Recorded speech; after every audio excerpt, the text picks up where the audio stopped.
Hello friends, કેમ છો બધાને ભાવથી જય સ્વામિનારાયણ, જય શ્રી કૃષ્ણ, રામ રામ.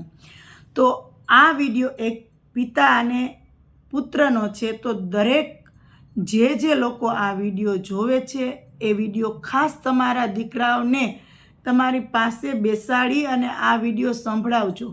એટલો સમય કાઢી લેજો, કદાચ કંઈક પરિવર્તન આવી જાય. હા, આજે એક દુઃખી પિતાની વાત કરવી છે કે એક પિતા, એક બાપ દુઃખી ક્યારે થાય ખબર છે? આ સમાજની અંદર એવા કેટલાય પિતા હશે કે જે એના પુત્રની અમુક વાતથી બહુ દુઃખી થતા હશે, પણ એ જે કોઈને કહી બી નથી શકતા. હા, જ્યારે પુરુષ થાકી, બધા કામકાજમાંથી થાકી અને ઘરે આવે ને, ત્યારે એ પુરુષ, એક પિતા એના દીકરાઓને એક કામ ચીંધે ને, ત્યારે જે જવાબ એના દીકરા તરફથી મળે છે ને, ત્યારે એની આતેડી બહુ કકડી જાય છે, ત્યારે એનું મન બહુ કોચવાય છે, ત્યારે એનું મન બહુ દુઃખી થઈ જાય છે. જ્યારે એનું સંતાન એમ કહે ને કે હું નથી કરવાનો, હું પછી કરી લઈશ, તમે મને ચીંધોમાં, તમે જાતે કરી આવજો, હું આ બહારના કામ નથી કરવાનો, મારી પાસે ટાઈમ નથી. અરે દીકરાઓ, તમારી પાસે મોબાઈલમાં ગેમ રમવાનો ટાઈમ છે, મોબાઈલમાં રીલ્સ જોવાનો ટાઈમ છે, તો તમારા થાકેલા પિતાનું ચીંધું કરવાનો તમને ટાઈમ નથી કે તમે ઇઝીથી એને ના પાડી દો છો? ક્યારેય વિચાર કર્યો છે કે જે તમારા માટે સંતાનો કરીને ભેગું કરનારો એક પિતા જ્યારે થાકેલો ઘરે આવે ને તમને ચીંધે ને તમે ના પાડી દો ને, ત્યારે એને કેટલું દુઃખ થાય છે? અને અમુક દીકરા તો એટલા ખરાબ હોય છે, એટલી એની ખરાબ આદત, એટલી એની વાયડાઈ હોય ને, ત્યારે એક પિતા મનમાં એમ કે આના કરતાં તો દીકરો ના હોત તો સારું.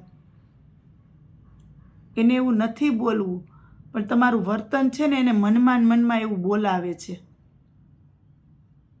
એને ખુશી હોય કે મારો દીકરો જુવાન થઈ ગયો છે. અને વધારે ખુશી ક્યારે થાય એક બાપને ખબર છે દીકરાઓ? જ્યારે એક તમારા પિતાના ચપ્પલમાં તમારું પગ આવે ને, ત્યારે એને ખુશી થાય કે મારો દીકરો જુવાન થઈ ગયો છે, મને એક ખંભો મળી ગયો છે, મને એક મિત્ર મળી ગયો છે. અને એવા પિતાને તમે જ્યારે સીધી કોઈ પણ વાતની ના પાડી દો ને, એને સાંભળતા નથી ને, ત્યારે એને બહુ દુઃખ થાય છે. પણ એ કહેતા નથી, એ કોઈને નથી કહેતા, એ મનમાં જ વિચાર કરે છે કે આનું શું થશે, હું મરી જઈશ પછી આનું શું થશે, અત્યારથી આવું કરે છે તો આ આગળ જતાં શું કરશે? તમારી ખુશીઓ માટે જે રાત દીઠ મહેનત કરે છે ને, તમારા સપનાઓ પૂરા કરવા માટે જે રાત દિવસ કામ કરે છે ને, એ પિતાને તમે ક્યારેય દુઃખી ના કરતા.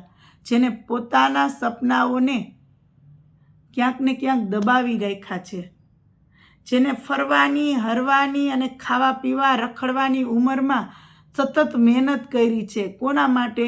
તો તમારા માટે, કે 5-25 પૈસા ભેગા કરીશ ને તો મારા દીકરાને કામ આવશે. પણ અત્યારના દીકરાઓ ચીંધું કરવામાંથી એ જાય છે. એક કામ ચીંધું હોય તો બી નથી કરી શકતા. શું કામ? એવા તમારા શું કામ હોય? એવું તમારે શું હોમવર્ક હોય? એવું તમારે શું એટલું બધું જરૂરી કામ આવી જાય કે તમે તમારા બાપે ચીંધેલું એક કામ બી ના કરો? એ તમને ક્યાં કહે છે કે કામેથી આવે તો તમે પાણીનો ગ્લાસ લઈને જાઓ?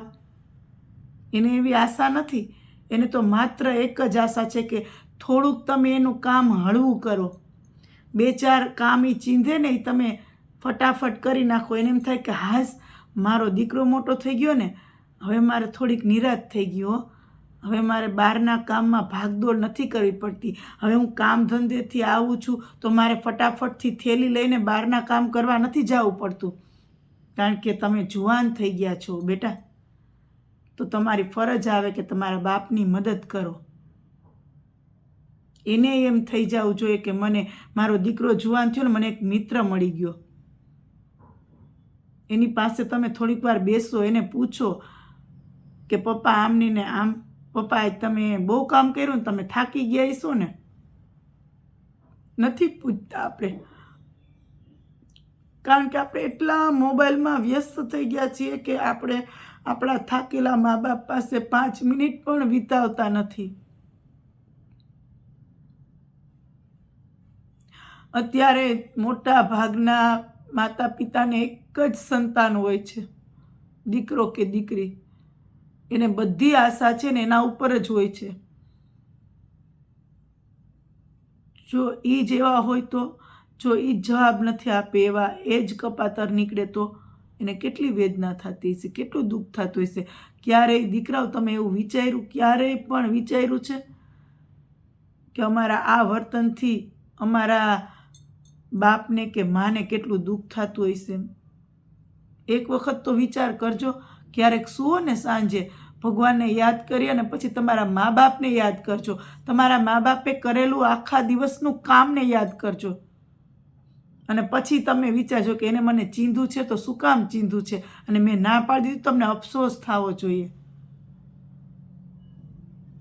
ઘણી વખત કોઈ વાતને લઈને એક પિતા એક પુત્રને સમજાવતો હોય ને, કોઈ રીતે સમજે જ નહીં, જીદ કરે.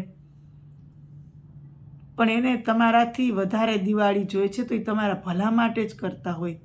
કોઈ વસ્તુ તમને નથી આપતા તો એની પાછળનું પણ કંઈક રહસ્ય હોય. જરૂરી નથી કે પૈસાની સગવડ નથી હોતી તો જ તમને વસ્તુ ના લઈ દીધી હોય. ક્યારેક અમુક વસ્તુ તમને સમય પહેલાં આપવી યોગ્ય ન હોય તો બી ઘરમાં ન આવે. પણ આપણે ઊંધો જ મતલબ સમજીએ કે મને પપ્પા નથી લઈ દેતા, બધાને લઈ દે છે, મને પપ્પા આ નથી લઈ દેતા, મને પપ્પા અહીંયા નથી જવા દેતા, મને પપ્પા દોસ્તારો ભેગા એકલા નથી જવા દેતા. બસ તમે એને નેગેટિવમાં જ પરિવર્તિત કરો છો. એવું ન કરો. એ તમારા પિતા છે અને એને તમારા હિતની ખબર જ હોય કે કેમાં તમારું હિત છે.